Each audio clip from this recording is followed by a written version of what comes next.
tähän videon loppuun vielä nopeasti läpi vähän yksityiskohtia ja tietoja näistä molemmista vaimentimista.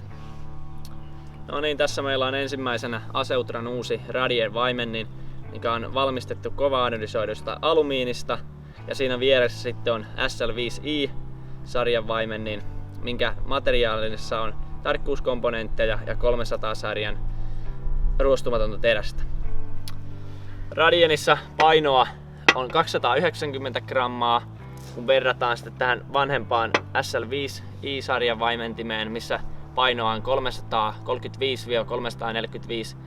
grammaa, riippuen kaliberista, mitä käytetään.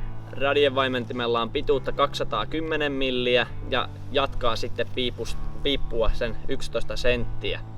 Toisin kuin sitten tuossa SL5i-sarjan vaimentimessa pituutta on vain sen 118 milliä koko vaimentimella ja jatkaa sen 10 senttiä suunnilleen asetta. Eli siinä on sellainen sentin heitto tuossa aseen jatkamisessa noissa vaimentimien välillä.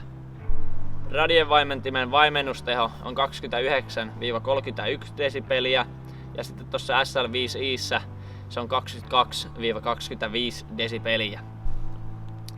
Radien vaimentimesta värivaihtoehtoja löytyy 3, mitkä ovat musta, wolframi ja sitten myös musta oranssi. SL5i-sarjan vaimentimesta löytyy musta ja ruostumaton teräsvärit. Lisää tietoa Aseutran vaimentista löytyy osoitteesta www.aseutra.fi. Linkki laitetaan myös tuohon videon kuvaukseen, niin löydät suoraan siitä pääsyn sitten Aseutran sivuille.